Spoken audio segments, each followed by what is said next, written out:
Welcome back, everybody, to another episode of the League of Inches podcast.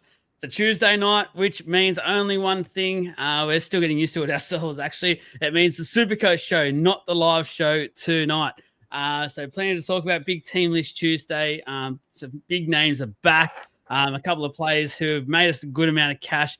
Maybe time to get off as well. We have a huge run sheet on the agenda tonight. But firstly, a special guest with us tonight, and it's the proud sponsor of our Supercoach side of League of Inches. It's Con at Freedom Finance Group. Con, pleasure to have you on board.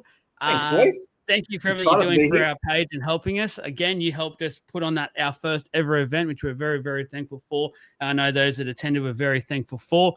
Food was delicious. The drinks were even better. And by the way, I do have Trav and Jesse here with us already. But right now it's all about Con and it's about Freedom Finance Group. So introduce yourself, put a face to the name now, guys. This is who we keep talking about. And you can see why we just keep telling you guys he's the guy to go to.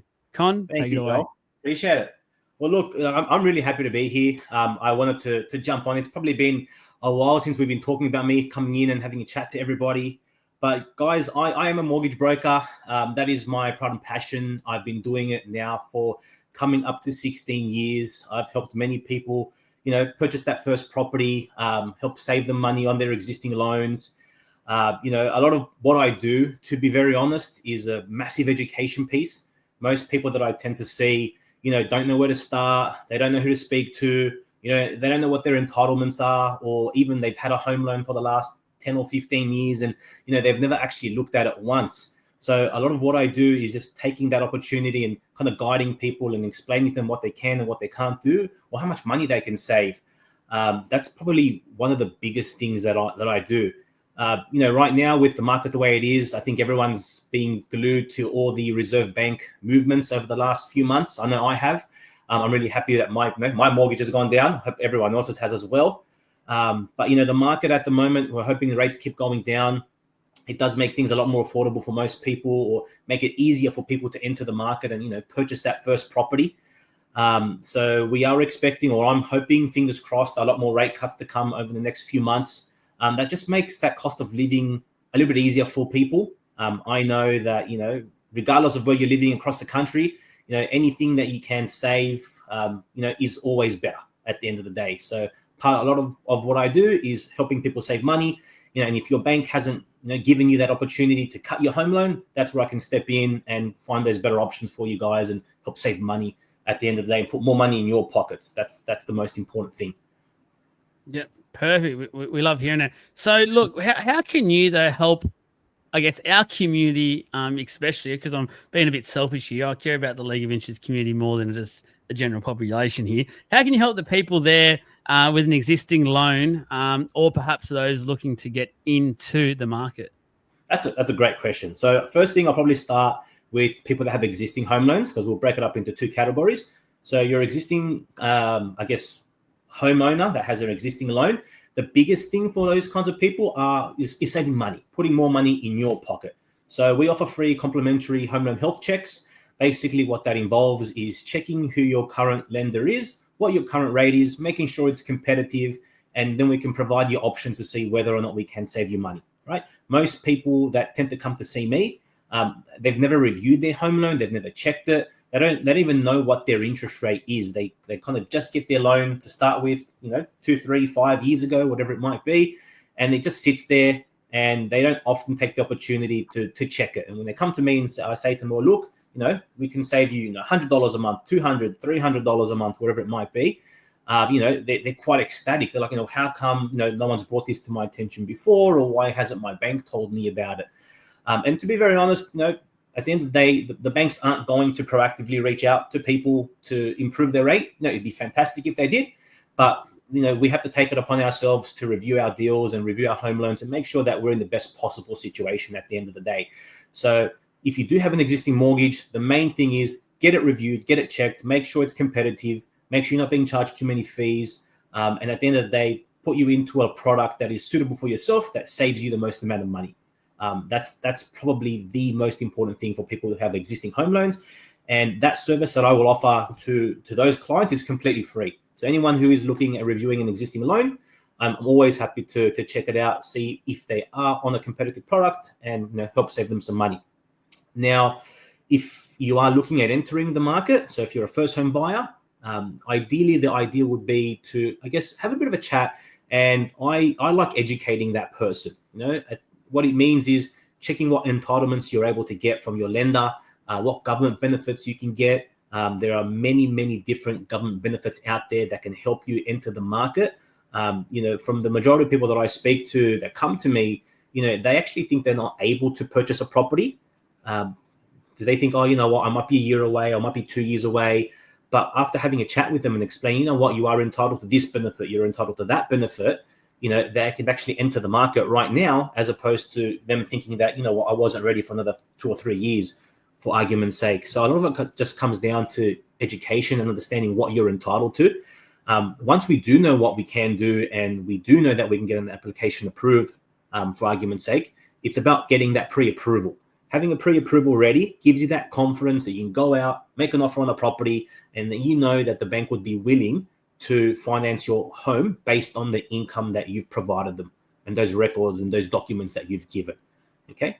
Obviously, we still have to do other checks with the pre-approval. So I'm not going to get into the finer details of that. But once we have a pre-approval ready, it gives you that peace of mind knowing that that you can take that next step into purchasing your dream home. That's really, really important. So for anyone that is looking to enter the market, I think my piece of advice would be speak to your broker. All right. Obviously, I'd love the opportunity to speak to everyone, but speak to your broker, get an understanding of what you can do, what your entitlements are, and get your pre-approval ready. Okay. Again, this is a free service. It's not going to cost you a single cent in most instances, obviously, depending on what lender we go with. But most lenders, for a pre-approval and to review your situation, you're not going to get charged anything. So that's really, really important. So for people that are wondering, can I buy a property? Can I enter the market? That's the first step that you generally want to take, is go and speak to somebody and just figure out what you can and what you can't do. That's really, really important.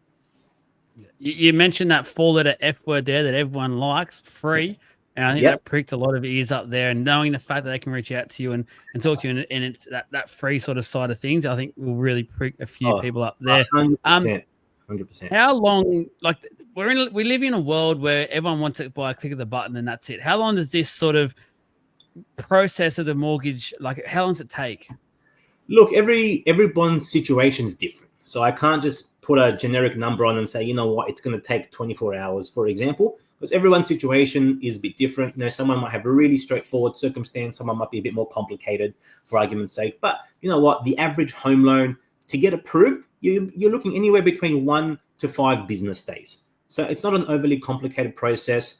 And we will be there every step of the way. So if you do have a deadline, for argument's sake, or there's something that you need to meet, we'll let you know and say, look, we've got a 5-day deadline. We can get it done within this period of time. Or if we know that it's going to be a complex matter and you need it done within a certain period of time, we're going to be honest with you and say, look, we're going to need X amount of time longer, whatever it might be. I don't like to tell people, something that they may not be able to get. So at the end of the day, depending on your situation, the most important thing is I'm going to keep you very well informed, and you're going to know every step of the way what you're able to do. And like I said, anything between 1 and 5 business days, you'd basically turn around with your pre-approval. That's the most important thing. So it's not a time-consuming process. I think most people just want that information. They want to be told and given that clarity around, where is it up to? Keep me in the loop. Let me know where we're at. And I think for me, because I had a really bad experience when I first got my own home loan, was no one kept me in the loop. No one told me where it was up to.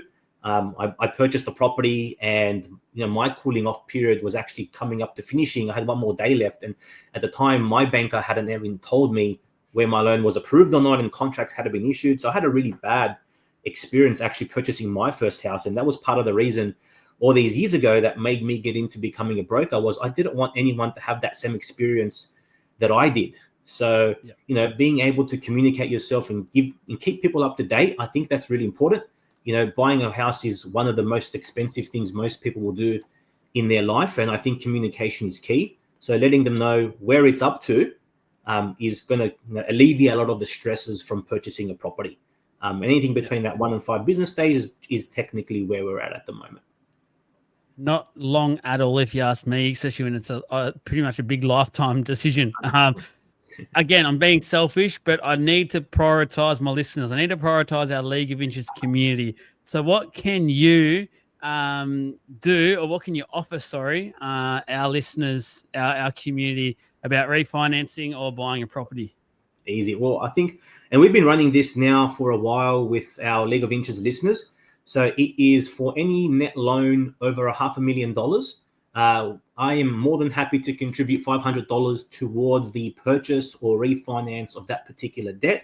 So if anybody is looking to purchase a property and is going to be borrowing, net of $500,000 or refinancing a home loan of that $500,000, I'm more than happy to pay out of my own pocket $500 towards that person's loan or expenses, or give them that cash back upwards of $500. If anyone does have a loan below that, that's where we can review your individual circumstances and see what we can come up with together. So I'm not going to rule out anybody under that $500,000 mark, but that'll be more on an individual basis. So more than happy to discuss and see what we can come up with. But yeah, for all those listeners out there that say, what's in it for me, I'm more than happy to give you guys $500 for anything over that $500,000 mark. As my way of saying thank you for coming and doing business with me. My way of saying thank you as well. I'll throw in a League of Inches hat. There you go, mate. Just a bit of a sweetener, a little bit of a cherry on top. Nice. Con, thank you so much for coming on. I think this is really appreciated by all. I know, obviously, everyone knows by now firsthand, Trav has dealt with you as well, face-to-face, person-to-person, knows all the good things that you do for, I guess, everyone in general. But thank you very much. I'll put in the show notes as well, guys. I'll put the link in to be able to contact Con, get hold of that offer, things like that, which will help a lot. But do you want to let everyone know the best way to contact you, I guess, moving forward as well? Oh, look, guys, if you guys can post my contact details after, but mobile email is fine. Mobile number is 040-5175-396. Feel free if anyone wants to call or text. That's probably the easiest and most direct way of getting into contact with me. So feel free to reach out at any time. But guys, really appreciated that you had me on the show today. I'm happy that you haven't asked me any footy-related questions. Ask me any home loan question you like. I wanted to jump in and ask. No footy-related questions. I'm already coming last in my tipping comp, so I probably would have given you the worst piece of advice when it comes to the footy stuff. So I'll leave the footy stuff to you guys. I'm happy you haven't asked me any questions. Look, so hang on, Joel. Are you New South Wales or Queensland? I'm a Blues fan. Come on. How's the arrogance? Says he has no idea. It proves it. Has no idea about the NRL. Just proved it. Good man. One final question before we let you go. Who wins the comp this year? I've got to give it to the doggies. Oh, there you go. I'm a doggies boy through and through. I grew up in Bankstown all my life. So I got to shout out to the area. That's it. Yeah, go the doggies. It's been a long time coming. Thank you very much, Con. We really do appreciate it. We're about to get stuck into some Supercoach action. As I said, there is a big agenda to come for us. But again, thank you so much. Thank you for the support you have for us. And thank you for supporting our League of Inches community. Appreciate it, boys. Have a great night. We'll chat soon. Legend, Con. Thanks, mate. Hey, mate. Hey, guys. Boys, how good was that? And I, Trav, you, again, personally, you can do a character reference for him, but as everyone would have just seen then, an absolute top bloke, and the best thing is he's there to purely help you. Yeah, none of what he just said is a lie. Like, I personally can put my name beside it. He's helped me 3 times. 2 refinances and a new property he's been able to help me with. The best thing about him, and I've said this already, I've said this before and I'll say it again. If I ring Con answers, and if he can't answer, he sends me a message saying, I'll call you at this time, and he's available for a chat at any time, all the time. I think I've had chats with him at 9:00 at night whilst after I've put the kids to bed and I'm sitting on the couch. Like, he's available at all times. He's a personal good dude. He's just a really nice fella.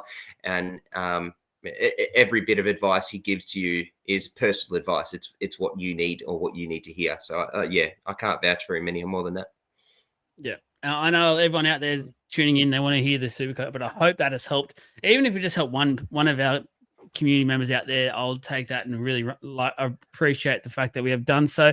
And I hope you liked it and appreciate the fact that our sponsors are happy to come on board, show you their face, and just show you that they're actually a person out there, not trying to rip people off, things like that. They're actually doing their job and want to genuinely help you out. So hopefully you all do appreciate that. But let's get into it. Let's get into some Supercoach action again. A huge week, plenty of talking points, going into another huge week where TLT dropped plenty of news there. Jesse, how was your week, mate? Supercoach, not good. Yeah. Not good. I've already spoken to you Sunday night, so I already know the rest of it. So Supercoach. Yeah, shit, man. It just never seemed to really hit their strides. Hey, it wasn't many bad scores. It was all pretty good, decent, base, getting your 50, but that's all it was. It was just a lot of average, mediocre, and I came out with a mediocre score. I ended up on 1219 after rescores, so it was nice to get out of the 1190s. That was stressful. It was not nice, but yeah, 1219. Yeah, almost. Not bad. Yeah, I ended up dropping again, so it's the third week. Oh, actually, no, I got green last week very slightly, but I'm back down ranked 2,815. So the biggest kicker out of all that is I finally dropped out of the top 1%. Yeah, it's been a hot minute. I'm in the top 2% now. I'm like, oh, okay, it's got to turn that around. Yeah, the round score was 40,000, so it wasn't very good. Team value is 16.4 mil, so I've got a lot in there, and I've got 16 trades left. So I did 2 last week. I ended up trading Egan to Keon Kolomatangi, which was great. Like most people would have got him in last week, so it was really good. And then I traded out Marzu. I ended up getting Zach Lomax in. I just wanted him. Margie was injured. I know he was almost meant to be due back this week. It looks like it'll be a next week thing, but it's irrelevant. I mainly looked towards my buy numbers and thought I've got coverage, and I've got a lot more than I did for 12. So I'm happy to move one of those guys on to get a gun in now while I can. So yeah, I ended up getting it. I'm still happy that I've got him. Definitely, no regrets at all there. But yeah, overall the team was really good. It was set up well. It just didn't fire. Everyone just sort of got their numbers and did nothing more than that. But yeah, not the best week. Got it done though. You got it done. And you can now join us plebs in the 2% and lower rank. Oh, no. Sorry, let's all bow down to Mr. 1% over here. He's had a tough life in the Supercoach world this year, but welcome. Trav, shower. We haven't spoken to you yet. So how was your week, and then how was your Supercoach week? Yeah, my week's good. Had a really nice weekend. Just pumping out school reports, mate. So just a lot of work around that. I got 250. I worked it out the other day. I got 250 pieces of work I've got to mark and analyze and set goals out of. And then I've got to get comments out of that so that I can write my reports for these kids. So that's where I'm at. That's what I'm paid for. That's what I do. So yeah, so that's been my life. Supercoach wise, it's funny because I actually scored the exact same score, 12-19. So no. Yeah, 100%, 12-19. So you had him before updates, didn't you? Yeah. No. Yeah. So no, I think when you're, I had him, and then once. So I was in front of you, and then whatever happened, but yeah, ended up with the flex came out. The flex came out and all that sort of stuff. Yeah, ended on 1191 with me, and then we rescored up to 1219 together. So it was weird. We're in this together, the boys. Yeah, so Hosking dropped out, so it's not a bad score to flex out. Hey, so Hosking's 40 odd, and then in any other week, I'm sitting there going, yeah, wow, 40 this week. I think Hosking's excited that happened. I thought I did okay. So he did. He updated to a bigger score, didn't he? I scored 12-19. I dropped 967 ranks. I'm 16,015. So it's just a very tight squeeze in that range of where I'm at. I traded in Kula Matangi and I traded in Aiken. Both did really well. Very happy with those trades. Kula Matangi's probably played himself into an Origin Guernsey, which kind of hurts. But you know, the dude's a beast at the moment, so he bloody well deserves it. And yeah, it was just another week of the captains sort of messed me around a bit. I took a Drinkwater 71, and that kind of messed me up. So yeah, just another week of the story of captains for me. I'm actually pretty happy about what happened because like I played with a hooker out. So I was a man down. My 2 trades. I was going into this weekend really nervous.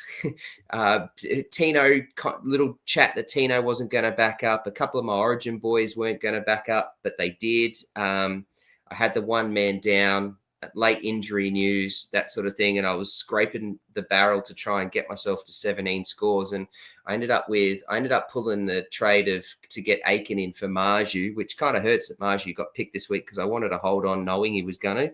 But I just wanted to get that extra. I want to play with that extra man just in case something really bad does happen. I can have it drop out. And it just didn't play out this weekend. But yeah, 12-19. That's where I'm at. Nice work, mate. Nice work. Marju's not named this week. Well, Marju? No, Marju's not. No, he's not in this week. I thought I heard he got named. Yeah, I think he was due to return, but yeah. Rumoured that he was coming in. Looks like next week. There's too many false rumours going around the rugby league circle. Yeah, there is. This year especially. Supercoach purposes, there's people just making crap up to get their name out there, and I'm putting a stop to it. We are not going to be one of those people. Anyway, let's talk about my week before we get into any of that, because here we go. Scar, that just popped up in my head then. Look, 1,368. You can't wipe the smile off my face at the moment.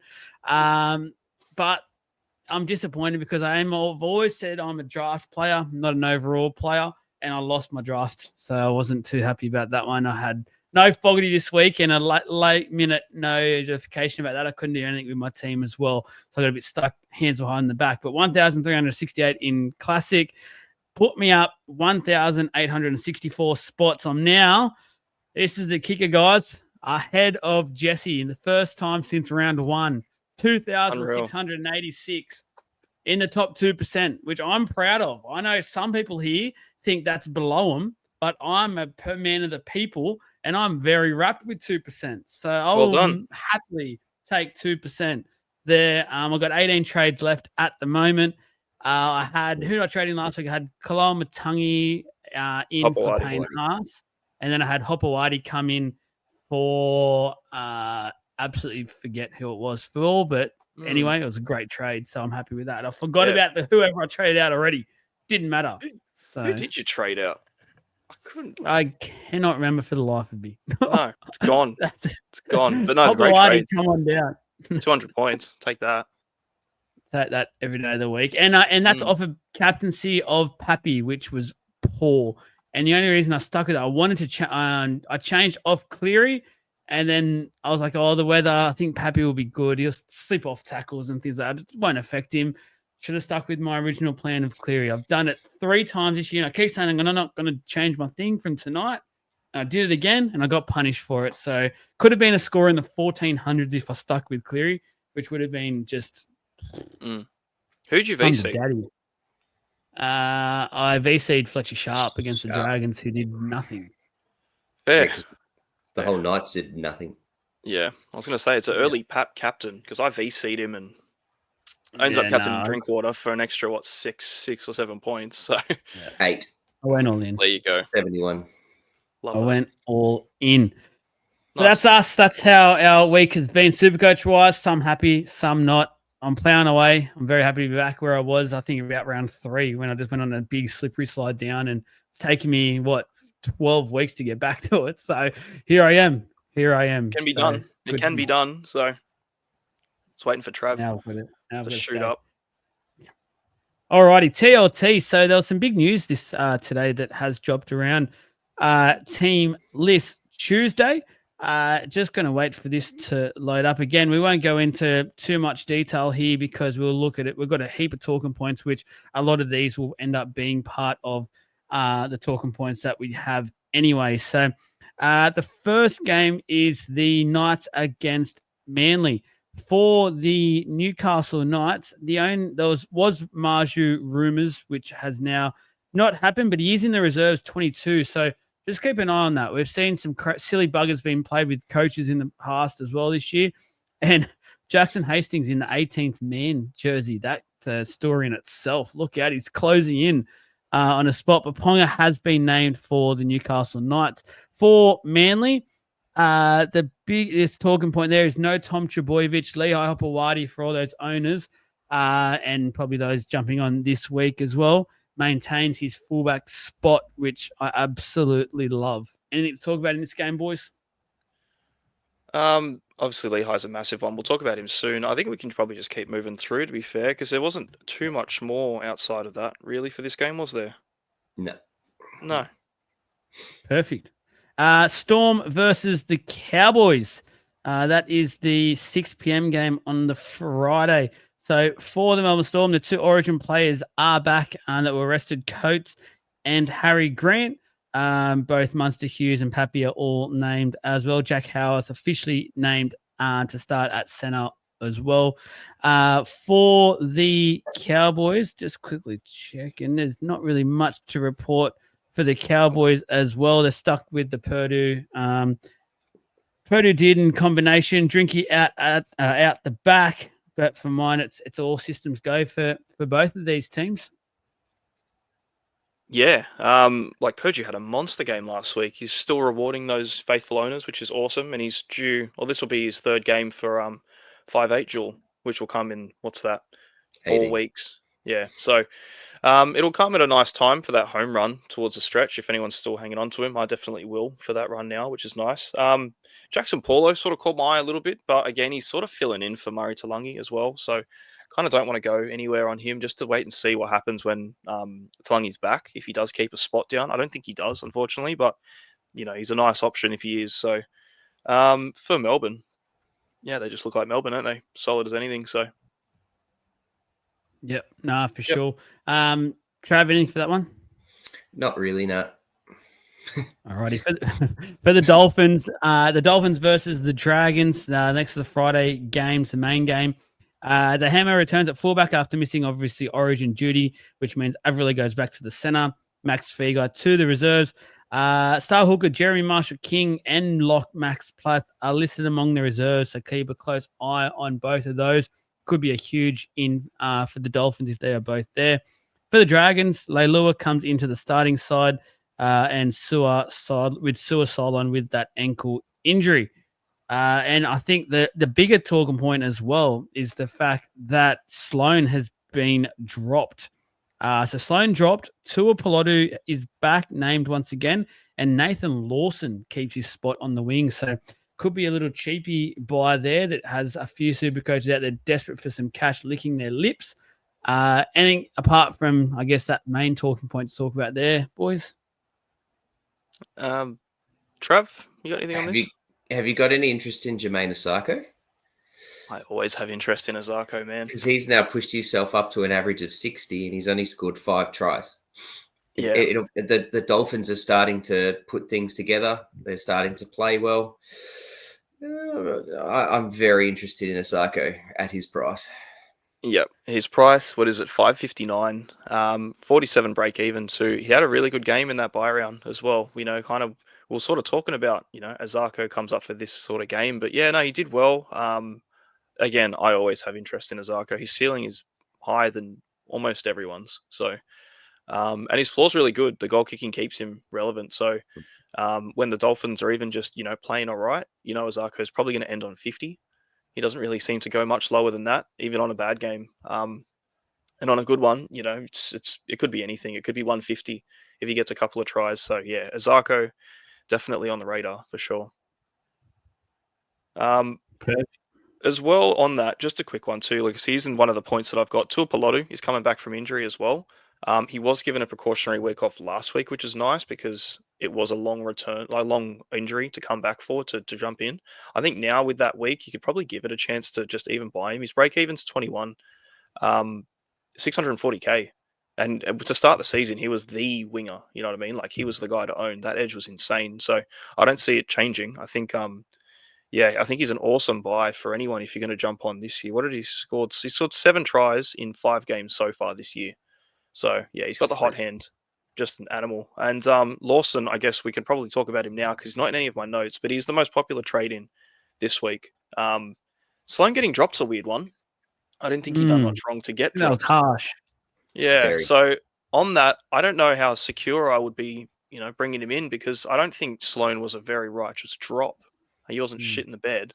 And plus he got Finau as well, sort of lingering around too. I don't know if he's injured or not at the moment, but he's just another guy in that position competition. So yeah, I don't know. I can see the appeal for a downgrade for cash, but yeah, it could literally be like 2 weeks, and then Sloan's back in the side to not go anywhere. So yeah, if he's your plan to get in to make cash and nuff out, it's probably a good one.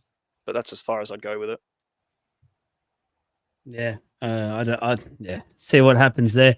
The next, the next game was the Sharkies versus the Warriors. This one should be a cracker at Shark Park.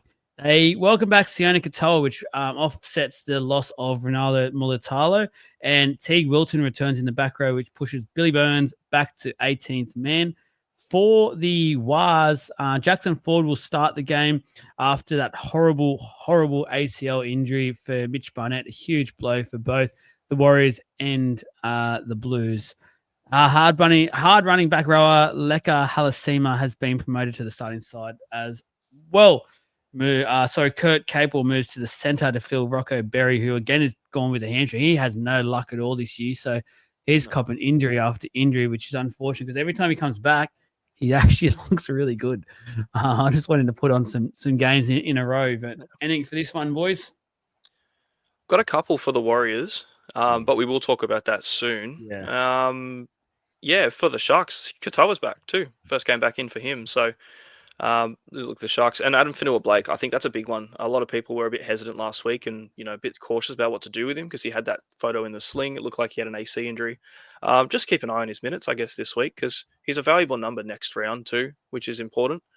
So that's the kind of the priority as well. Looks to your next week's buy. But yeah, he's named. He looks like he's ready. So yeah, just monitor that one. But I'd say probably nothing to worry about on him. Did Katoa come straight in for Mulitalo? Yeah, he came in for. Well, Stone Street was on the right. Mulitalo got suspended, so Hirotti's gone to the left, and Katoa's gotten his spot back on the right wing. Interesting. Yeah, so I'm very Hirotti's eager to see what happens. Yeah, Hirotti's on the way out, I think. But yeah, I'm interested to see what the Sharks do with their edges moving forward. Well, Wilton's back in this week too, so there's a lot of ins for the Sharks. It's surprising they've hadn't really had to deal with too many team list changes for them, but now it's like a big shuffle. Yep, for sure. Next game up, the Battle of Southeast Brisbane or Queensland, I'm kind of saying, but another Queensland battle, which is Jesse's favourite. The Broncos against the Titans. For the Broncos, their star man, Reece Walsh, is back at fullback, which pushes Selwyn Cobbo to the wing. And that pushes who's lost Mariner. Mariner, that's right. I had a mental blank. Mariner gone out of the team. For the Titans, AJ Brimson is 18th man at the moment, still monitoring his concussion situation, which means for now, Jaden Campbell has another game at fullback, and the halves pairing of Foran and Weaver are the way that the Titans are going to go, as well as Jojo Feeder being ruled out with a broken hand, which pushes Alan Fitzgibbon onto the wing. Anything to discuss in this one, boys? I'm actually really keen. Yeah, there's heaps. I'm actually really keen to watch this game. Like the Broncos have sucked for a long time now, and I thought the Titans really stood up well last week against the Storms. I hope the Titans can take some of that form in and beat the Broncos on the weekend. I think that would I would love that for the NRL. There is heaps to talk about. I'm very, very, very, very, very keen on Jaden Campbell, and I'm just. Oh, man. And surely he's just locked. Surely the fullback has to be his. It just has to be. And they just got to, I think Foran just holds that halfback role for the rest this year. And they just work out what they do in the off season. Maybe they get Sexton back or whatever. I actually think you two talked about that on Sunday, didn't you? So, Yeah, I just think that's how it's got to be. Jaden Campbell's a freak. I want him. Yeah, big time. He's the 5'8" to own early days, and he's come back around to it. And I think fullback's his best spot as well. So it's kind of terrifying not having him. Especially with how average 5'8" has been. But even still, you play him at fullback. Weapon. Reece Walsh is back. Obviously, not a lot of interest on the Reece Walsh camp, but again, he's back. So it's interesting to see how he goes. Anyway, even for just the Maroons discussion and what happens on that. If you can, snag a spot in there. But Carrigan's gone back to lock. Jensen's starting prop again. So they've gone back to how it was last season. So it could be, back to Broncos on that end. Chris Randall's starting on the second row. He's like 340K dual hooker. So there's a lot of appeal there if you needed to cash down too. There's just a lot happening from this game. I feel like there's sort of points all over the place, but yeah, again, I don't know how relevant it is for this week trade wise, but I think it's definitely worth keeping an eye on. The Broncos, again, I probably wouldn't want to trade too many in, but there's a couple of Titans that do look appealing. So yeah, a watch for me at the moment. Two struggling teams. I just don't know if yeah. want to buy too much into that at the moment with their current form. First of the Sunday games, Raiders against the Bunnies. I think this will be a little sneaky game of the week, potentially. South have welcomed back a few stars, which we'll get into in a second. For the Raiders, though, the same sort of team, really. There's no big... Jamal Fogarty is back after that win over the Roosters is the only change. That's a huge change because I heard reports when it happened, he was out for about 3 weeks or something. So, obviously, just keep an eye on late mail. Who knows, any of that might be true, but if it's not, he's back. Perfect to see. For the Bunnies, though, Cody Walker returns. Jack Wadden is also back in the centres. So a couple of really good additions for the Bunnies. Boys, anything to add in for this one at the moment? I just, in terms of names in the to play, not really. I just quickly touch on the Raiders with their bye next week. I wouldn't be buying anyone for the Raiders, and I'd wait till after.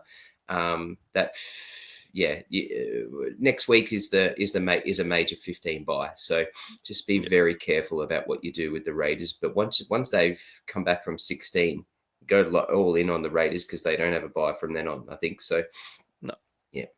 Yeah, they got a good run after that, and their fixtures are really good for them too. So, Hang on. They've got 3 buys to come. They're the only team that hasn't had a bye. They got 2. 3. 15. They haven't had a bye yet. Sorry? They haven't had a bye yet. Only team. God, how have they managed to do that? Yeah. That's the big talking point in the draw, which is going to be raised tomorrow night's show. Just a bit of a preview. Oh, there we go. Bit of discussion. There you go. So when that's the painful thing because their draw is actually really nice. Schedule like in terms of teams and that. They've also just got 3, but by obviously once you get out of Origin, it's only 1 team per buy, so you can cover it, and by that time, everyone should be very well stacked. Right. So you've got the 15, which is a major buy, which is next week. Yeah. They've got the mini buy at 19, which we should be able to cover with the 3 buys that are off that, and then from then on, it's 24. Yeah, which 24. You should be able to manage. Finals time. Ooh, not that bad. Not there. Yeah, 24 is all right. Yeah, so I'll probably hold off on them for the Rabbitohs. Again, I think it's finally, we're starting to see the Rabbitohs get a bit of strength back about them too. AJ with a hat trick last week was really nice. I have had him in the past, just as a cheap 5th or 6th or 7th even at some points center wing option because he does drop quite low throughout the year because, he might have a bit of a drought, score like 15, 20 points a week. But when he starts to run, they look like last week. So, yeah, he's would be low 400 now. I don't mind that. I genuinely don't. It could be. It's kind of an awkward one. Like if you've got a Toya, you can bank 200K going down to him just to stash away and play him on a fixture. And that's how I played him in before. I VC looped Johnston once against the Tigers. I'm pretty sure for like 120. It's just a fun option to have if you ever need it. But yeah, he'd be the only one because we all kind of jumped on Keon last week, which was a good one. Aitken as well, still a solid option. But yeah, for the upside and the price, I think Latrell will come into it very shortly after Origin, but AJ could be really good. Would you buy Kula this week? Would I buy him this week? Yeah, I would. I don't think he gets picked for Origin. Okay, I was going to say, you don't think he gets picked for Origin? I think he's No, playing I himself don't into think a so. spot. If he kills it again this weekend, surely. Yeah, look, he's been playing himself into a spot enough. I think we've got another front row forward who's played himself into a spot that hasn't been picked. So I don't know. I just think like now that Barnett's out, I would just expect Max King to start and maybe like Utoy Kamanu to come off the reserves onto the bench, and maybe, I don't know, someone gets named 20th man and it's not a problem for us anyway. So I kind of see how that plays out. But yeah, I'd still buy him. Genuinely, I still would, because I think even if he does, he backs up anyway. I don't know if he Well, backs but up he'll 80 miss minutes in the 15. middle. He'll miss 15. He'll miss 19 straight out. If he got picked for Origin, he will miss 15. He will miss 18. He will miss 19. And does he back up after a 3-day backup from Perth clash for 16?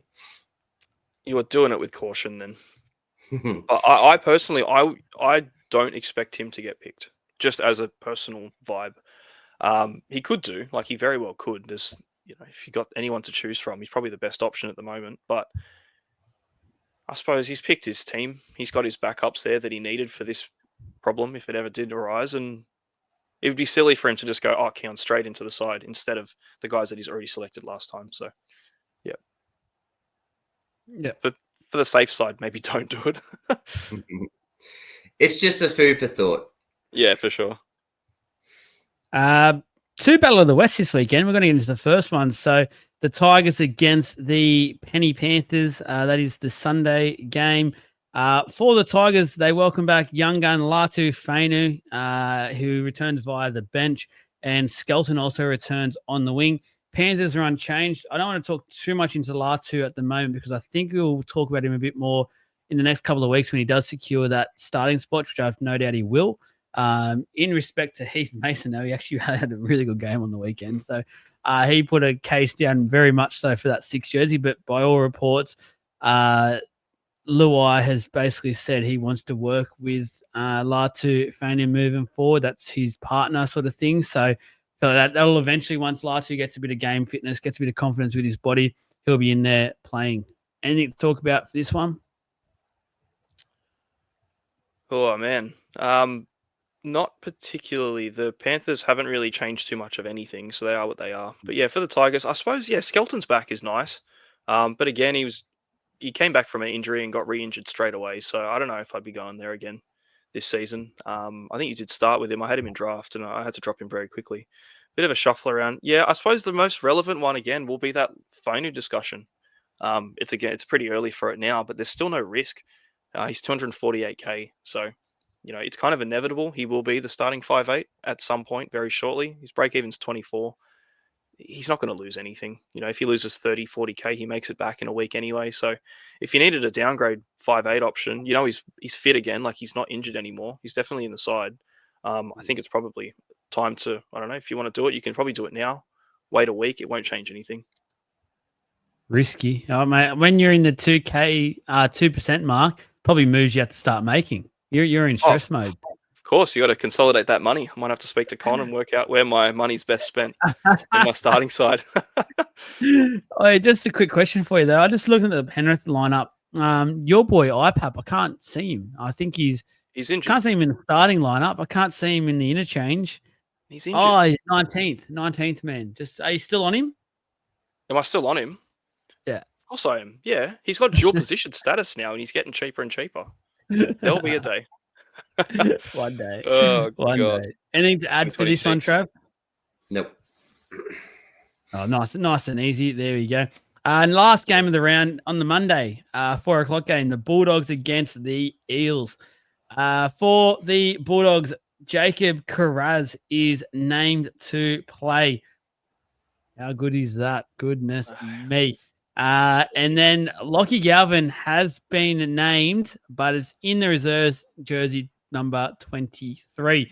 So keep an eye on that. NRL 360 reporting tonight that they're hearing news that he will be playing off the bench, but who knows what happens there.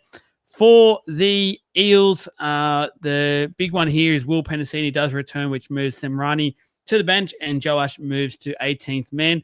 Kalma Talangi has been named to start the game with Luca Moretti coming off the bench, but don't read him too much into that.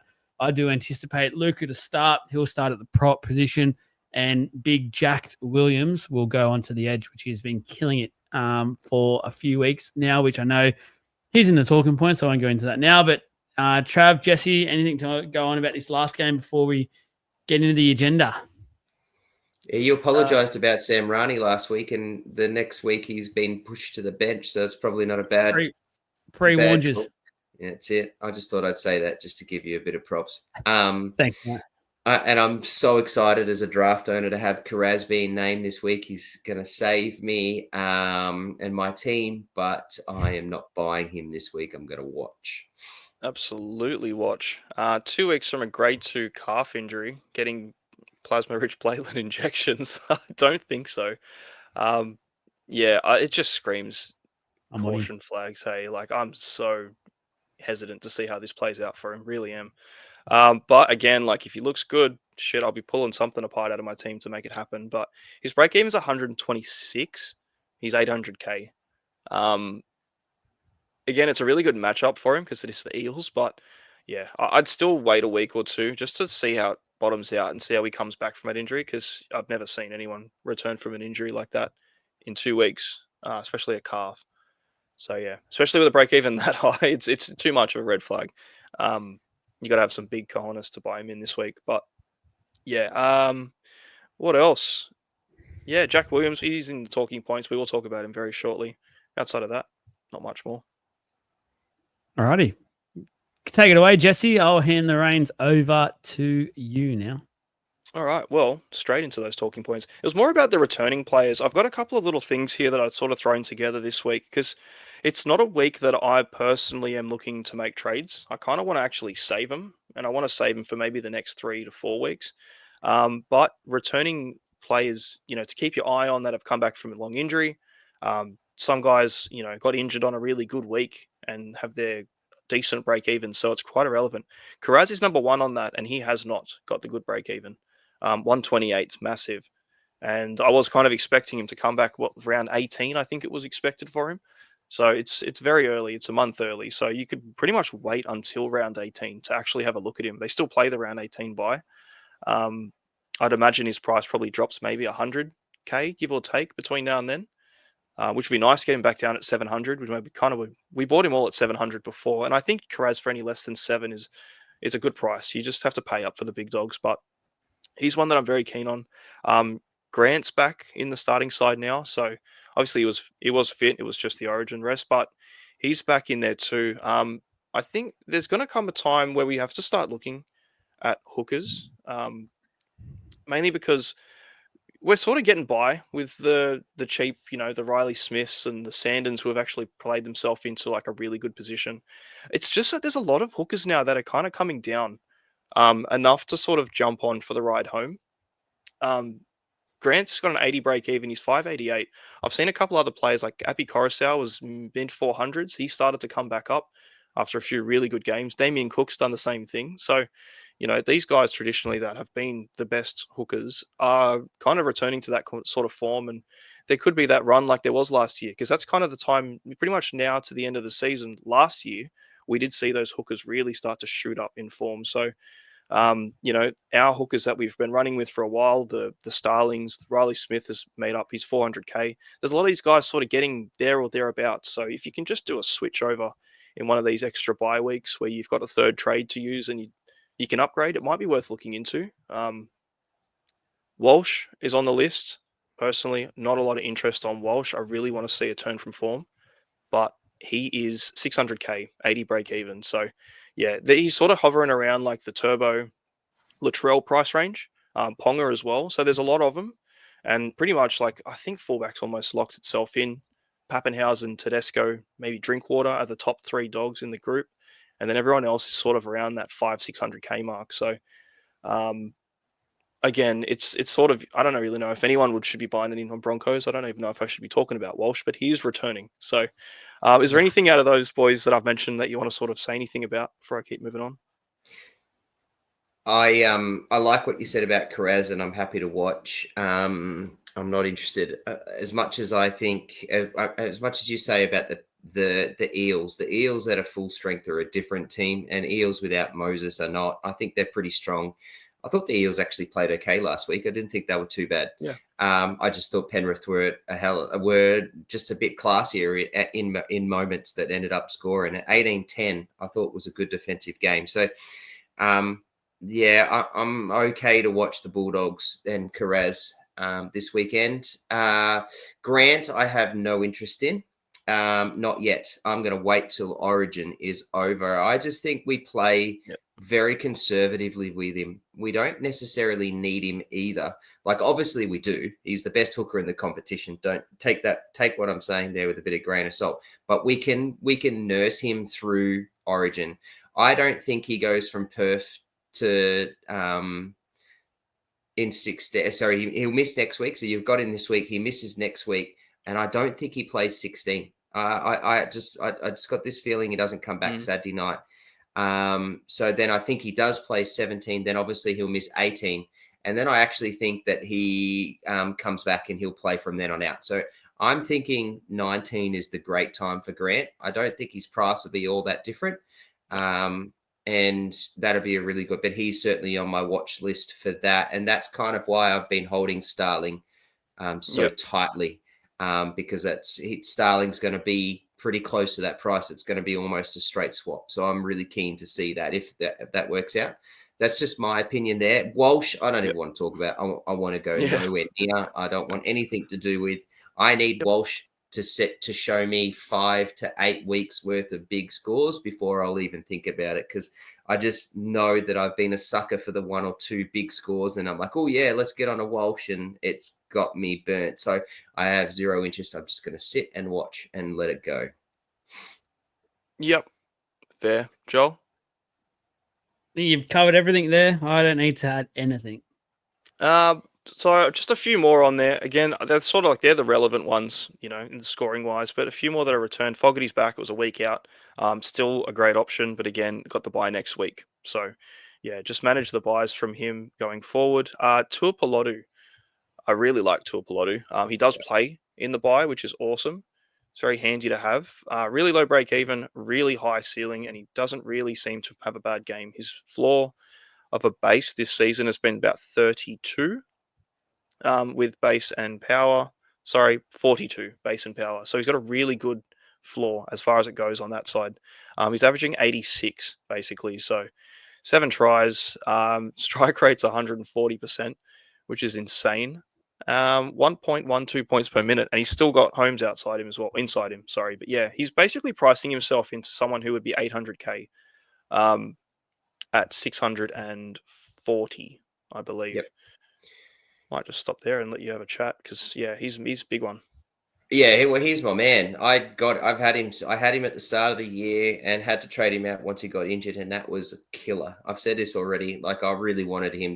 I was really keen that I got that one right. I was happy to sit there, and now I'm looking at round 13, getting him back because I just think he's a freak as well. I'm very happy to have him against the Dolphins this week. Sharks next week concerns me with Holmes going to Origin. That's a concern. And then obviously has the 16 bye. So I'm more than likely going to tell you my trade there is that I'm getting Tuipulotu this week, but I'm doing it with some red flags. The Sharks next week when the Sharks are full strength, and then the Origin, then the mini bye in 16 is a bit of a red flag for me, but he's a freak. He's a gun. He can score against anybody. Look, he got 32 against the Storm, but no one scored in that game. It was pissing down rain. He got 128 against the best defense in the competition in the Bulldogs in round 1. Like, he can literally score at any time against anyone. I'm buying him this week with red flags. Yeah, I don't think the Sharks matchup is as scary as well. Like, we saw what happened to the Sharks when they played the Roosters, who weren't close to full strength, and they lost. So, the Dragons are only really losing Holmes. Sua's injured, so it's a different story with him, and he wasn't picked last time. So, I think, it's always a big matchup too. Like, the Dragons and the Sharks is it's a rivalry. Like, they're not going to roll over for them just because they've got a player or two out. I love the trade in. I think it's really good. You can still get it done. Cost me 40k from Toya to Tuipulotu. So, yeah, I've thinking just about it. Just on that too, Toya surely played with Talangi out this week. He won't get picked for Origin, so Toya's going to get it. He's sewed up a game too. So I just think Toya's a trade out. So that's that Tui or anyone really at that range is a really good catch. Yeah, big time. And just like with the Roosters, they've got a bye this week. For the Origin, he'll have a bye next week. So, not very good. He'll play 16, maybe. Then he's got a bye 17. Then he'll miss 18. Yeah, it's kind of, you jump off him, but realistically, you've got time to. But you don't really have time to do the Toya to Tuipulotu trade unless you do it this week. Because a 20 break even, he should eclipse that. Who else are we running through? Katoa? Sione Katoa. So we haven't seen him again this year. But from what we know from Sione Katoa, he's a try scorer. He can kind of get it done always. Career average 53. He's priced at the moment 560 with a break even at 61. So you could probably afford to wait on him. It's a bit weird with the Shark swingers and centers because they're all good and they all average above, they all average near 60, pretty much all of them. But it's very hard to pick the one that goes off. And more often than not, I'm not gonna roll the dice on Katoa being the guy that I'll choose. It sort of goes. Actually, he'd probably be the last one out of those four that I would choose personally. But again, he can still get it done. But yeah, if you're looking for the pod out of the Sharks numbers, you still got pods in Ramian, you still got pods in Kylero. There's a few around, so bit of a risky one. But again, it is good to see him back. So I didn't expect to see him this early in the season, going off the early stuff. Teague Wilton as well is back from his shoulder injury. So I do have a little thing that I can speak about shortly after we get through this, just about mid-range or awkwardly priced forwards, because there is a few of them now that are really good. And they're kind of in a weird spot where no one buys them because no one buys anyone for 550, especially as a forward, unless there's someone who was 650 or 700 that's come down. But Wilton finds himself like right in that 550 bracket. Solid as anything. Like I've had Wilton in the past too, and he's always good for 55 to 60 most of the time as just a base number. And he can score a try. So yeah, I do like Wilton. It'd be good to see him. Obviously inside Kylero, it is a good edge to be on. And pod numbers too. Like he's always good. And again, the coverage for next week. Next to just the Tigers guys, Skelton and Fainu. Not going to buy either of them anytime soon. On mainly Skelton, Fainu potentially. I think Fainu could be a good buy going forward. Pretty much from now, if you did need to cash down on a 5/8, because he's back. But again, you can wait to actually get him starting in a starting lineup. What are your thoughts there? Yeah, I think it sucks that he's been picked this week as 14.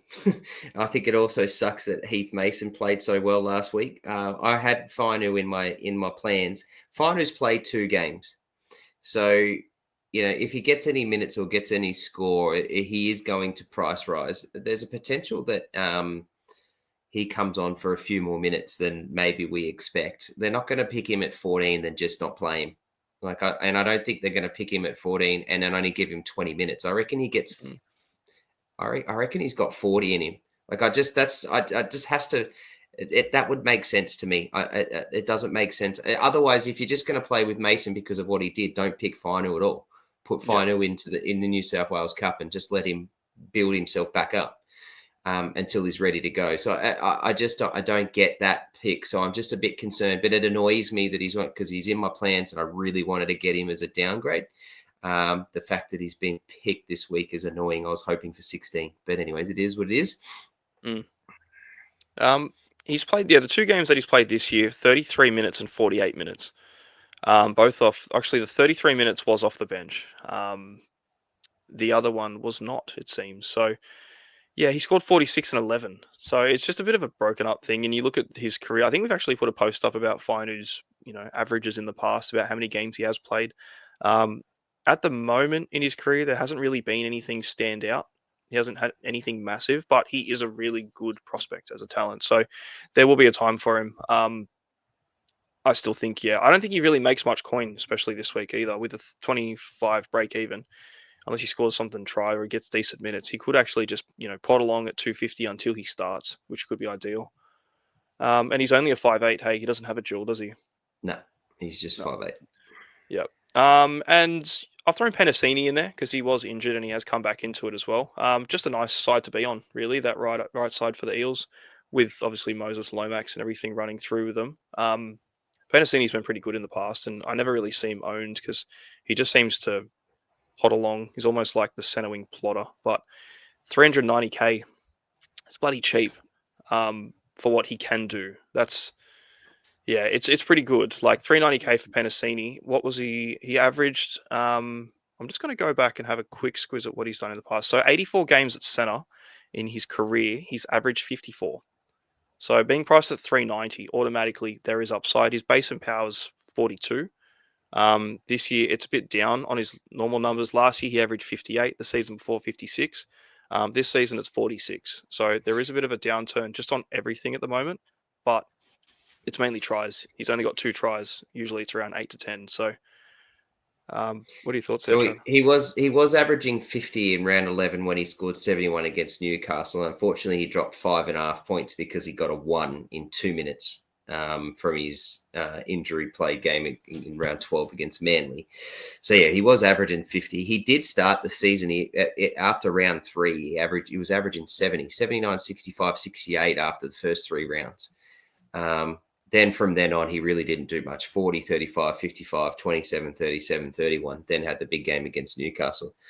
He's not a bad, he's not going to be an AE nightmare unless he gets himself knocked out again. But it's, it's 390 too. It's not like a 290. It's not a cheap. It's 390. You're not really making much cash off him either. Depends who you're trading. It really depends who you're trading. But yeah, I know exactly what you mean.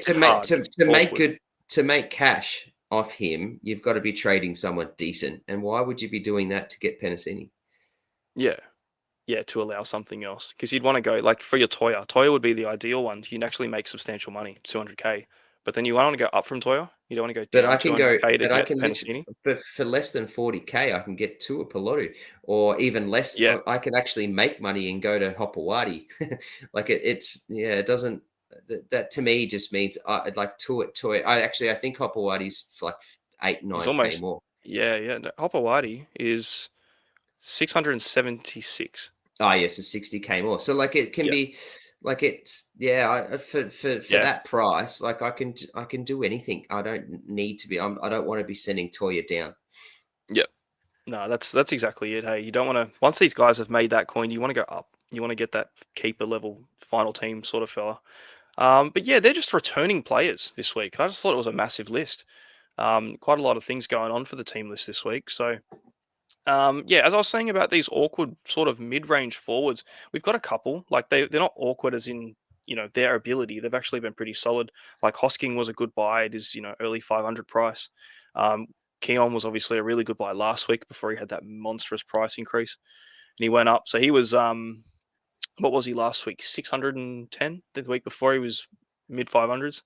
Yeah.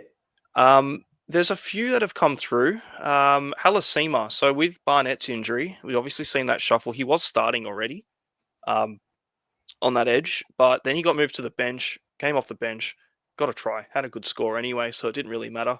Now he's starting again. So Barnett's out. Capewell has moved to the centers for the Rocco Berry injury. So there's always something happening there. I think he's going to be that starter they need to run.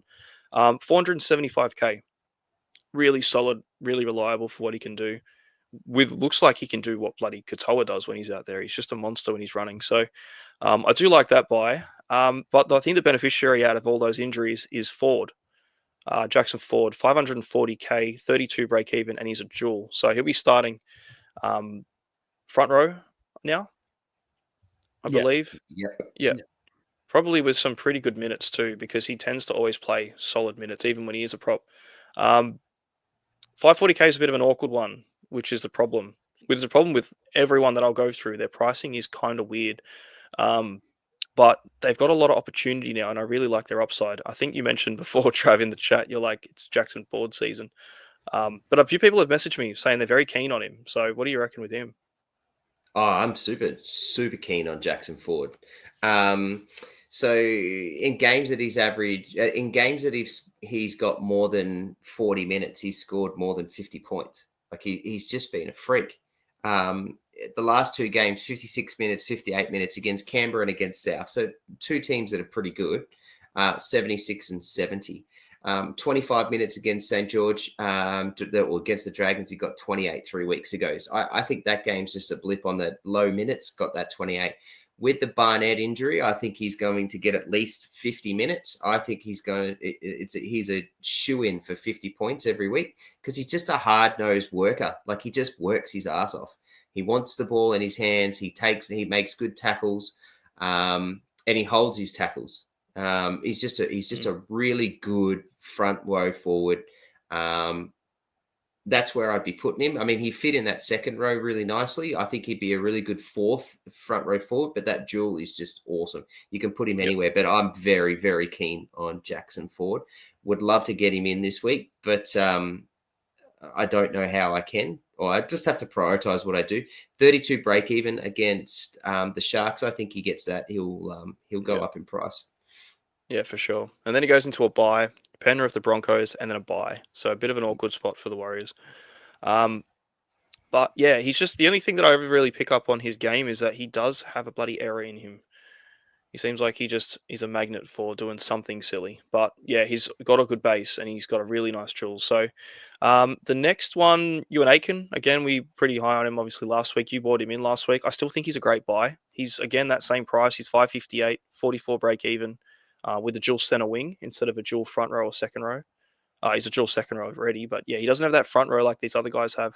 I think a center wing option is really good. Basically, everyone already has like a Dylan Lucas or some way to move your second row into your center wing if you do have to. But if you don't, I still think Ewan Aiken's awesome to get in, and he does play the bye as well. I don't think there's too much more to really speak on Aiken. We've kind of been tooting his horn for a little bit. We Two definitely more. did last week. I think he's still a really good buy, and I don't think that 558 is an awkward price at all when he plays 14, 15, 16, 17, and 18. Sorry, doesn't play 19. I think this is just a really good time. I get the draw. I get that he plays the Raiders this week. I get that but against the New Zealand last week, who are not a bad team, he got 53. I get that he plays the Bulldogs next week, but that's the Bulldogs without a few of their boys. They're also with some injuries and things, so that's different. I get that he plays the Storm in 16, but again, like the Storm coming off or some Origin boys and things like that. I'm not too worried. I think Aiken on that edge is just a shoe-in for those 50 points, even against those really good teams, and then should do a bit better outside that. So I think Aiken is a no-brainer buy if you don't have him. Yeah, I think he's a really good buy, and yeah, it's pretty much that. On a hard game, 50. On a good game, it could be anything. So the two more I've got Jack Williams. So this was one that I actually personally I wasn't super keen on. I even said to Trav, because he did actually, I will shout him out to Trav. Yeah, I think you mentioned him to me a week or two ago, asking what do you reckon about Jack Williams, and I said straight, I said I'm not really keen, to be honest with you. I just don't really know what is there. He was sort of touted for a bit more early in the season, and it kind of never happened, but it didn't really happen for the Eels in general. Now they're sort of rolling a little bit, not in wins, but just in performance. They're getting a bit better. He's looking really good, and he gets this shift to the edge. He's a dual now because of all those plays that he had earlier season. You can play him anywhere you want.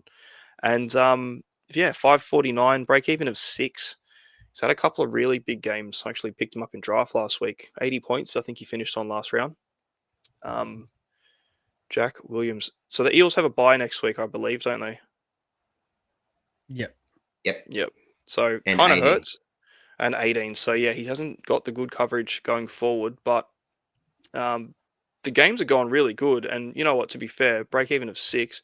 He's got the Dogs bye, Titans, Dragons bye. So the games that are coming up, not too bad. I don't mind it. Honestly, I've kind of turned a little bit on him. He's in my draft team now, and I probably will ride with him for the season. But yeah, off the back of the last couple of weeks, 72 minutes, 80 points, 73 minutes, 96 points. Both those games were 60 in base. So massive performance. The one before that, 65 minutes, 62 points and 52 in 52 in actually base and power. Those other ones were 70 in base and power. So yeah, the guy's going nuts, and you can see it. Like, you literally watch the games and you're just like, holy shit, Jack Williams is everywhere. And that's really, really good signs for someone in that sort of position. But I like the buy. Maybe not as much with the coverage over the period. But again, once you get past like 18, 19, I don't think he's going to be any price to actually want to buy him. I think he'll be probably a bit too far out of reach to be worth any sort of value. What do you reckon there, Trev? It's a bit awkward. Yeah, I messaged you in round 10 after the Dolphins game and just liked what I saw, and he got the 45. And I said, what do you think? Maybe we should do a write-up here. And I wasn't super convinced, but I just had that sort of gut feeling. I thought, I'll just mention it to you and go from there. And then he's gone out and pushed that 62, the 96, and an 80. And I've literally every week just gone, oh bloody hell! I wish I had done it or really backed my gut on that one, because he's been awesome. I just like what I see from him. I like the work ethic that he's got. I think Para have signed an absolute gun this year for him, and I think that Para fans should be really happy with what they've got out of him, because he's just working his ass off. Like I'm not watching a dude who's trying to chase the ball or just do too much. Right? He's just doing what he's got to do. He's just in the right spots. He's smart. And he just works hard. I just really like what he's got, and I can see him continuing on what he's doing. I think he's got a floor now when he's locked that spot down like he has, of like that 55, 60. I think that's a floor. I think that's a minimum. And if you think around where and some of the things that he's been able to do, and how he's gone for the start of the year, he's actually scored pretty well in the grand scheme of things of what he's been doing. Like 43, 50, 64, 33, 42, 45. So he's actually doing really good. Now he's locked that spot. I'm super keen on him. Yeah, definitely. Last guy I've got on here. What does Joel say is the parable? Yeah, you were the actual one who threw his name up this week. So what are your thoughts? Oh, the city look pretty. I do like it to a degree. I think if you do it, you have to do it this week. And I know that means you do miss him next week, but it is a big bye week, so people will be anticipating having a few players less. I think the money that is there to be made from this week's game is worth it. He's killing it at the moment. He's starting on the edge, spending a little bit of time in the mid of the game, in the middle, and he goes sort of back to the edge as well. So he's as a combo forward. It's amazing. Yeah, I love that for points. He's just absolutely killing it. So I am. If I didn't have Aaron Clark, who's doing a very good role for me at the moment, I'd be very tender on. I just can't fit him in my team at the moment. That's my problem. So that's the only reason I won't be doing it. Otherwise, I absolutely love it if I could do it. Yeah, it's hard to find that player. You need to move on to get one of these guys in, and that's half the reason why they're sort of on this list. I'm like, how do you get them? Like, they've got so much appeal and they look so good. Their positioning's nice. Their performances are really solid to watch. But how the hell do you get them? The last one, I love it. Honestly, I really love it. Probably the most out of everyone on this list. Toby Couchman. Oh, so bloody good. So he's doing the same. He's gone to an edge as well. Played 80 minutes last week, scored 70 points. His price, like, he's been so solid this year, and we sort of seen him sort of come back around from injury and get messed about there. But his price is 553. I didn't think it would get this low. His fixtures coming forward: Dolphins, the Sharks, they got the bye, and then they got Parramatta, and then the Raiders. So they got a few games. He's averaging 63, and that's with that game where he got injured, the 23-point game. Excluding that game, he's averaging 67 for the year. 67 of that is in base and power. So, yeah, it's monstrous. He's basically just a demon. He gets out there, does all the work. He's a dual position forward as well. Decent coverage. And the same price as everyone that we've mentioned, who I think is probably the best upside. I love that buy, to be fair. And he's got the highest break even out of all of them too. It's 87. So there's a chance he loses a bit of coin, but I think a bit might be like 5K, 10K sort of thing. I think you see what you get with him. Last week, 80 minutes the first time this year, and it's his third highest score of the season. So, Couchman, is it time?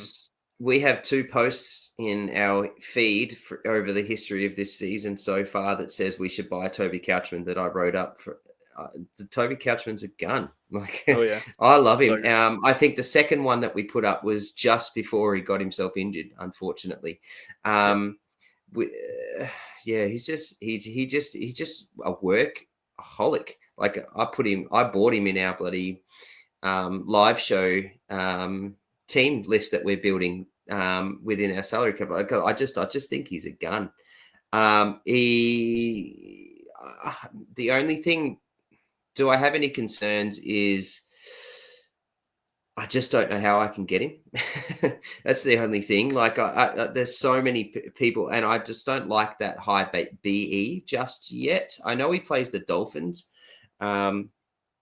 Anything could happen against that game, but I also think Dolphins are riding high at the moment a little bit too. So I just think maybe not this week, and just see how that plays out. That's probably the only negative I've got with Toby Couchman. Otherwise, I'd be finding a way to get him.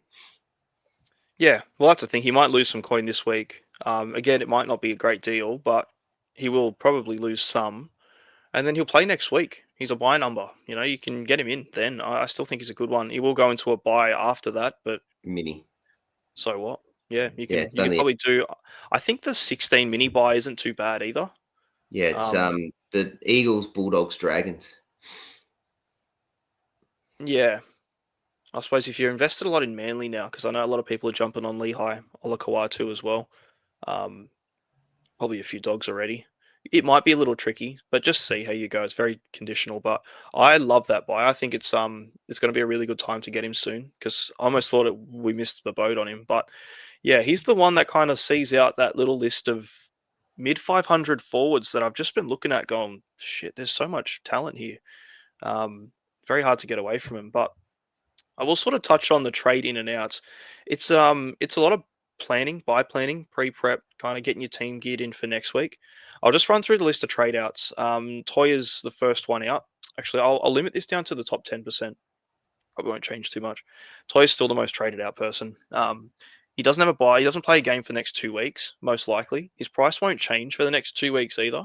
So he's 609K, 86 break even. I think he's definitely a trade out. I guess if you've got something you want to do this week, definitely do it, but it's not dire. You could probably hold him, worst case, but you're trading him out, Trav. Yep. Just deciding who to. I've got plenty of cash in the bank to do sort of what I want to do. So just deciding who. Tuipulotu is probably who it goes to. Yeah, that makes sense. Joel, do you have him? Who? Toya. Yeah, I've got him. Yeah. Oh, cool. I thought you didn't have him. You holding him? Or is he gone this week for you? Undecided yet. I'm not that urgent. I won't talk about my trades yet, but to be honest, this week I'm kind of looking at what my options are, and I'm struggling to put everyone into the team. So it's not an urgent one. If someone pops up in the next 24 hours or so, 48 hours, I might be tempted, but I'm also happy, as you just said earlier, he's not losing anything at the moment, so I'm happy to just sit for now and work out what to do. Yeah, for sure. There'll be someone that will pop their head out of the bushes. Corey Horsburgh's number 2. I think he's probably a sell. He's lost actually a bit of coin now. He's lost 14K. He's starting at lock this week, which is nice, but 5'11", again, for 30, 40K, you can get any of those guys we mentioned, and they're all looking like they're going to have better prospects than Horsburgh does at the moment. So anything on him? We've all got rid of him now. Yeah. Flicked him. Yep. He'll be almost favourite to play Origin as well, which will add another little reason why you probably get rid of him. Yeah, you would say he's got to get a look in. Number 3, Iongi. He's getting traded out, so people are cashing out on him. What a time to do it. He's made good amount of coin. Again, he's actually been scoring really well. So at the moment, with the way that the fullbacks have been going, I don't really know if anyone's doing particularly better than Iongi if they're not 900K. What do you reckon there, Joel? Trading your boy out? No, I've still got him at the moment. The Dogs game makes me nervous, I've got to admit. However, I think I will be holding him this week. I don't think I'll be playing him actually, first time in a while, because of my issues I've currently got trying to find a way to play everyone. But yeah, he's on my radar at the moment. To be honest with you, I actually love the option to trade him to Latrell. I just want Latrell in my team. to sit there. I know he's got Origin and stuff, but for the run home, I think Latrell's going to be in a bit of form, to say the least. And I kind of feel like I want a bit of Latrell. So I'm actually weighing that up at the moment. How crazy is it? There's only 30K between Iongi and Latrell at the moment. That's the reason I'm thinking if I have to do it, I'll do it now. Latrell had a monster second half last week, which helps that. But I really liked Latrell. We did a write up about it a couple of weeks ago. Like this is that sort of one player. Actually, I think you and I spoke about this, Joel, when we did the podcast by ourselves. Was that he's that one guy that, you know, when does talent overweigh the value and what the draw's coming up? And he was that perfect person. The talent's there. His value was very low. Yes, he was going to miss games for Origin, but it was almost just, you just got to do it because it's Latrell Mitchell at a stupidly low price. I love that buy for Latrell Mitchell. Actually, to be fair, and I'll pose the question because actually someone's asked me this question the last couple of days about Iongi, Joel, is if you're not going to play him this week and then he has the bye next week, why not just trade him? Yeah, exactly. If there's no better options or you can't get to someone, things like that. So yeah, that could be the reason. Because to be honest with you, I don't want to make 2 trades this week. I feel like it's a bit of a waste. I'm at a stage now where I'm in the same sort of boat as Jesse, where ideally, to be honest, I actually don't even want to make a trade this week. But if there's something that opens up, like if I can make Iongi to Latrell happen in one hit, I almost feel like it's too good to be to not happen if I'm big on Latrell's run home. So yeah. I can understand. It's just it's not an urgent sell, in my opinion. Yeah. Oh no, like to that as well. He's not an urgent sell, but to that comment as well that Trav just made, 100% agree. Like if your plan is to just sit on Iongi and wait, you may as well be sitting on Latrell and waiting. You'll feel better about it. And you'll be like, I got, at the beginning of the season there was 600K between them. Yeah. For 30 now, like he'll miss 2 games guaranteed in the next, however long. I'd be happy to sit on Latrell, play him where he needs to, and he's still a massive pod number as well. God, yeah. So that's awesome. What else have we got in the trade outs? Sorry about that. It's just dropped off. So Jenkins, Iongi, Hosking, they're all sort of getting traded out, and fair enough. They're all sort of met their mark. Billy Smith's number 6, Tom Turbo's number 7, most traded out. People just had enough of him. It was a bit of a risky play getting him in last week, and was it not last week? The week before, 2 weeks ago, and now he's missed 2 more weeks again with this cork injury. So, yeah, it was always the risk with Turbo, wasn't it? Certainly was. Yeah, 516K, lost 359 to start so far this year. No signs of turning that around. And then LeHigh's playing himself into fullback and Turbo will go into the centre, so probably. That's it. Yeah, that's more than likely. Munster's out, number 8. Robert Derby, number 9. Drinkwater, number 10. So Munster and Drinkwater, particularly, obviously, they're probably season keepers. Popular trade outs, mainly based around origin value, you reckon, and better options at the moment. I think you make 50K going down to Campbell from Munster. God, you make a lot of money going Drinkwater to anyone. So, yeah. I just think Munster you just deal with. It is what it is. Like he's don't play here in that 5'8" range. Sort that out. However, I don't mind the Drinkwater to Campbell play. There is written proof that I said this to you, Jesse, today, about how interested I am for that trade. That Drinkwater 180 break even is just a killer. And then watching him last week, and now watching him twice, it just doesn't work. He still played okay, but it just doesn't work. The Purdue in that 5'8", it's Dearden and Purdue, ball on hands in ball. They are the ones that make those plays. They're the ones that are stealing those try assists. They're the ones finishing or doing that last little bit to get the finish that Drinkwater missed that he had all year with Clifford there, or once Clifford came in. And it's just funny how it coincided with the first few games with, was it Duffy? That was his name. I've already forgotten who it was. Duffy into then what he did with Clifford, and although like with Clifford there was 3 games of 70s, once it started to click, then he goes and gets himself those 300s, and then you put Purdue in, and I just think it's funny how it coincides with a couple of 14s and then with a 14 and a 70. I just don't like it. I'm not sold on the way Drinkwater's playing, and so sometimes you just got to make big calls based off what you see in the eye. And I think that's one of those calls that I based off what I'm seeing and game style and gameplay, I'm not sure I like that half combination for Drinkwater's prospects. Yeah, it's the hard thing is that his break even's 181. Like, you don't really have a chance to roll the dice and see if it comes better for him, because he can do it. Like, we saw what he did for that stretch. We saw he's been pretty good for the 70s at least this year, but when you're expected to lose probably like 100K in a week coming up against one of the hardest teams in the comp, you don't really have the luxury of waiting and seeing what happens.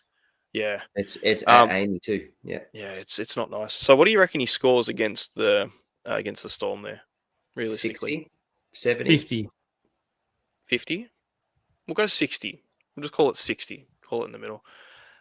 If he scores 60, he will lose 95K. He will be 712,000 with a 98 break even going into the Dolphins. Off at 60. So say it's a good game, he scores 90, he'll still be 735. So like he's going to lose a fair bit of coin. Really good buy coverage though, and there's every chance he gets it back. So that's the hard thing. Do you just make the call? I think there's a lot of good options this week. I don't think you really miss out points wise going to them, and you save a bit of money, but it's a trade. It's a trade from Drinky. Yeah. So he plays, you're right, it is a trade. He plays the Dolphins and the Roosters, then the Titans, and he's got Melbourne and the Bulldogs again. And potentially that just resets everything again. Although he plays both of those games at home. Both the Melbourne game and the Dogs game will be Origin affected as well, though. So the Melbourne second round doesn't really put any fear factor into me, to be fair, because it'll be a depleted Melbourne side. So it's depleted outside too, though.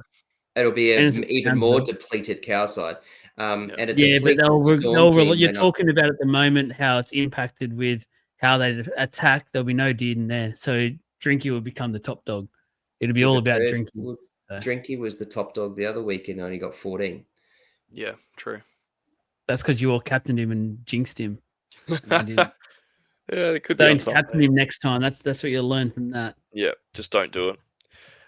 Yeah, look, I really don't know about the Drinkwater one, man. I'm so on the fence with it. I'm probably going to keep him. I think I'll keep him. I haven't tabled up any real trades to move him out. I have looked at Campbell. I've looked at Hopewadi. It's very easy to do. You make good money doing it as well. I just don't know if it's worth doing. You save a lot, make points, but yeah, I don't know. My only temptation would be if Tedesco was actually playing this week, which he isn't, sorry. That would have been my only temptation to go Drinky to Teddy, but I'm not going to do it. Yeah, it would have lined up nicely if you didn't have that. But yeah, you either do it now or you'll be priced way too far away to do it next week. Yeah. Yeah, confusing one. So that's that. On the ins, Nathan Lawson. So we kind of sort of touched on him in the team list. It's still early. He's not going anywhere yet. Price-wise. Oh, I hate it. That? I hate it so much. Hate it? I hate this move. Something about 198K Dragons players that people love jumping on early. Yeah, and you just hit the nail on the head on my rule, never to get anyone early. So for me, I just cannot recommend it. And to be fair, and there'll be people that'll listen to this that talk to me. I've said the exact same thing. Do not go on. I just have a flat rule. Don't get people early. And I'm sure as hell not wanting to get a 198K Dragons player early. Yep. On the wrong side. Yeah, look, it's just Sloan will be back shortly. Surely he'll come back soon. So yeah, I don't love it, but he's 18, almost 19% traded in at the moment, number one. So people going all in. Number two, Jaden Campbell, 700K, which is, I feel like it's a perpetual price for Campbell. He's always 700. He's the buy of the week, isn't he? He can do anything, and he's just keeping that fullback locked down. Like, Yeah, he's got to be the guy for it, surely. Yeah, so we started at 700K and he's still 701K. So he's made it up to 719 and made it down to 692. So he just literally goes nowhere. He's like the Herbie of the centers, just doesn't go up or down. But scores well, and you're always happy to have what he puts up. So, yeah. Jaden Campbell's a gun, and they've got a really good run. Like, other than the 18 bye, I really like the Broncos play. I like Manly in 15. I like Para in 16. I love the Cowboys in 17. Yes, they've got the 18 bye, but then I really like the Broncos play at home. I like the Tigers. It's a really nice run. The only thing that somewhat concerns me is, I mean, the Titans just are so inconsistent. They're just not a good team, and they need to figure it out. And I just don't like this roulette of where people play and when and how and what happens. And so I don't know, but yeah, I think Jaden Campbell's pretty safe. Yeah, I think when it comes to all of that, if you're going to run off the Titans player, like he seems to be scoring 80 to 90 points in drubbings, so it's just weird. He can just get it done.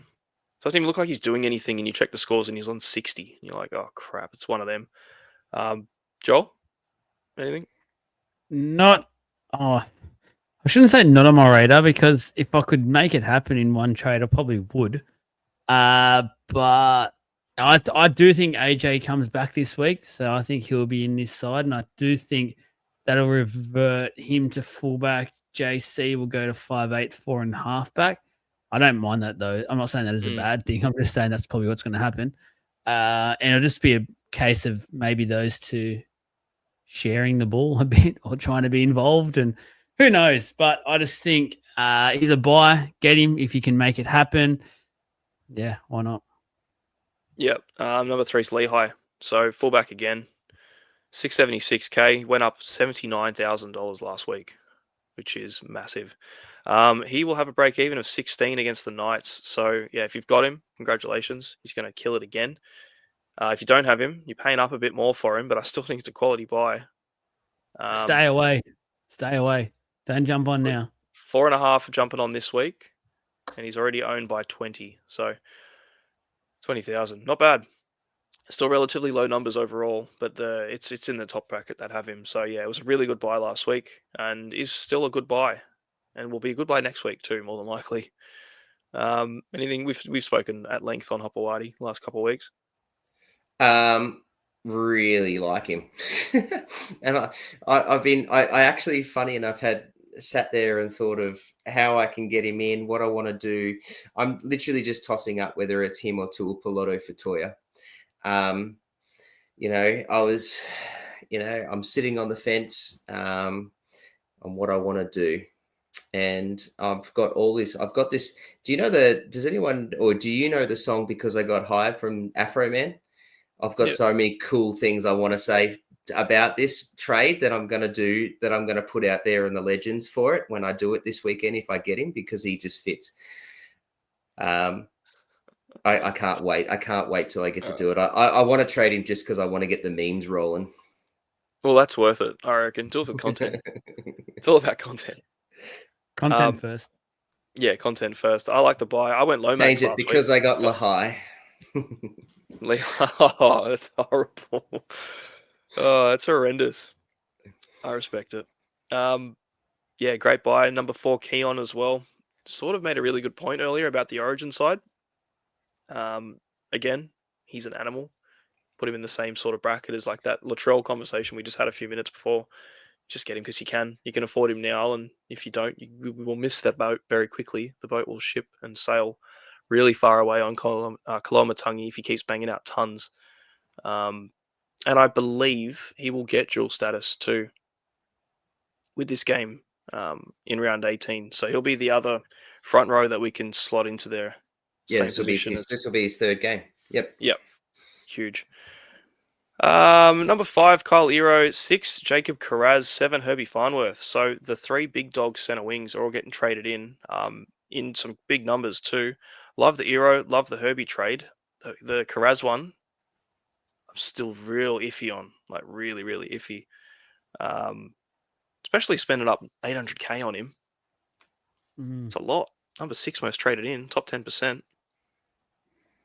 Yeah, I'm not a massive fan of the Krause play yet, which pains me to say because I've got no doubt within the next couple of weeks I'll have him in my team.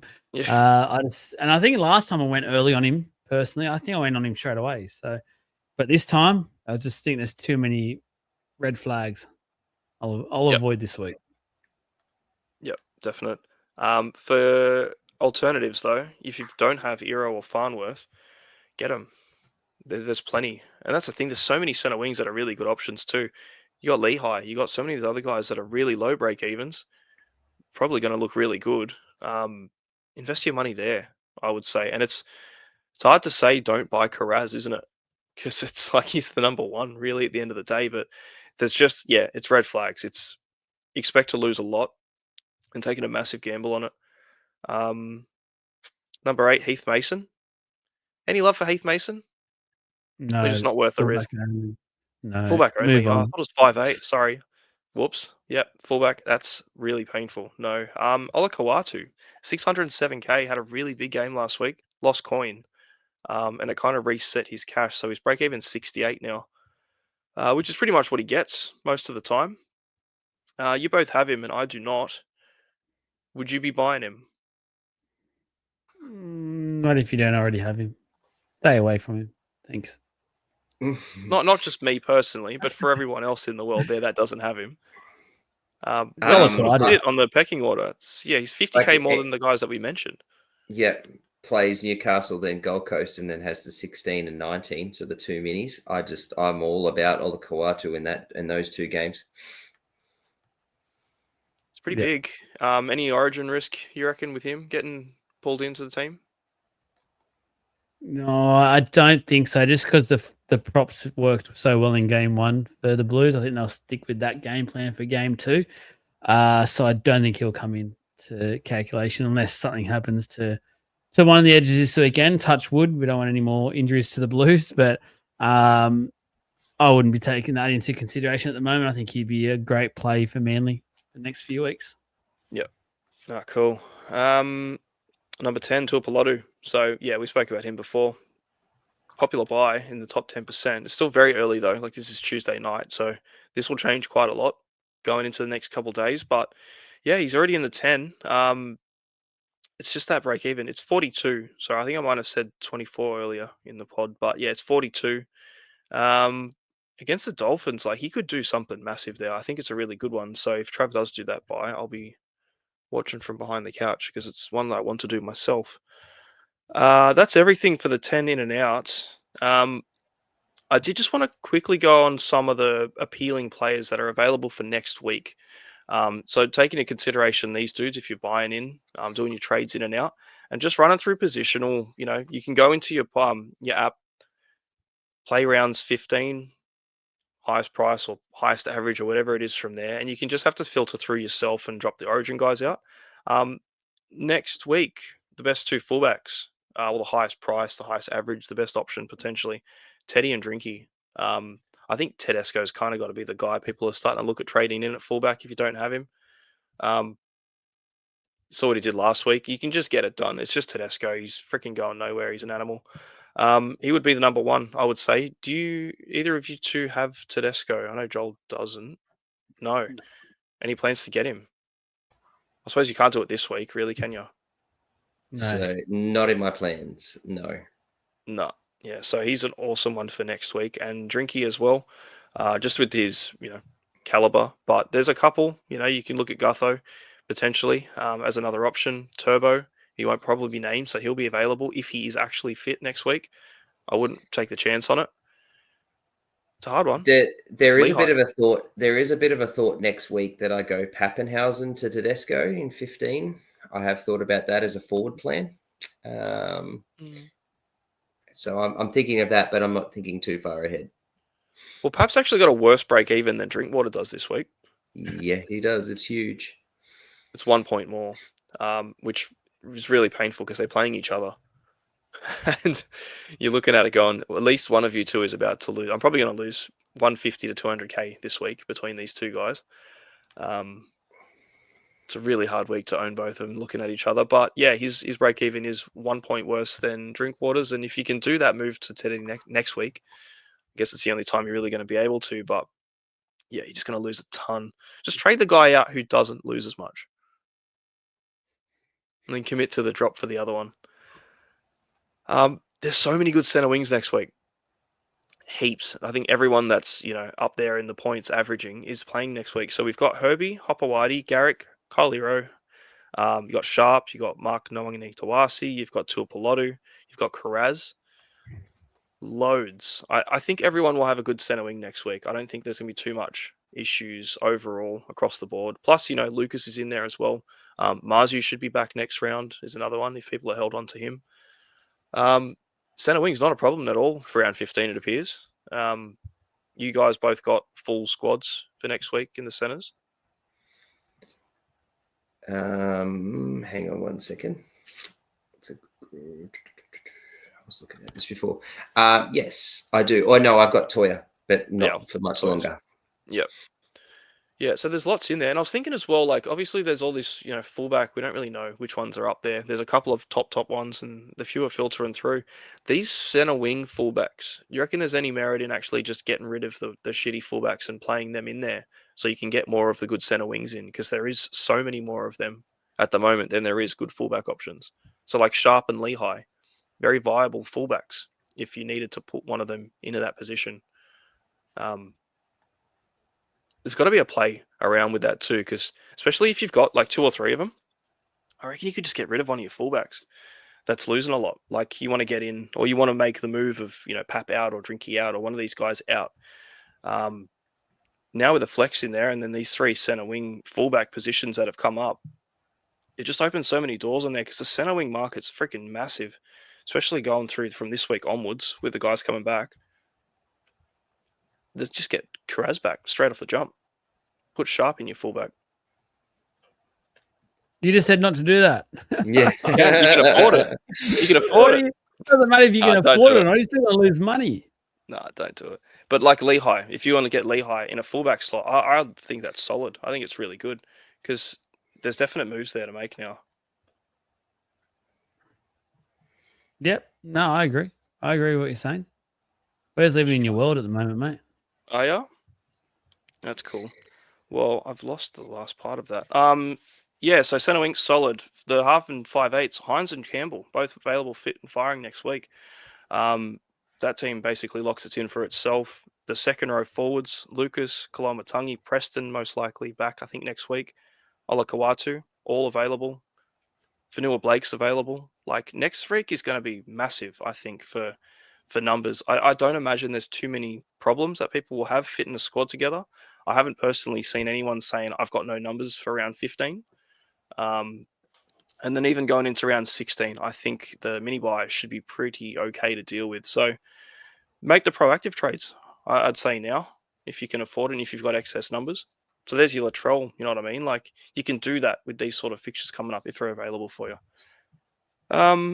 And that's pretty much it. Yeah, there was a lot of there. I had a lot of notes and stuff for it. It was a lot of just bloody getting everything ready for going forward and planning ahead, but everything's kind of going good. Trade ins and outs. I haven't done anything this week. I don't think I will. I need to bank some of these trades. Joel.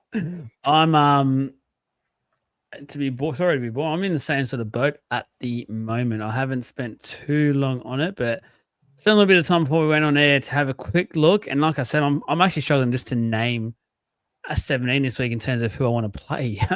I've got a few people that I'm going to look at on the bench and just regret not playing in this week for sure. So interesting week ahead. The only thing I might look at is maybe one trade if I can be proactive, move a few things around. But I will update that in Legends closer to the end of the week. But for now, no trades.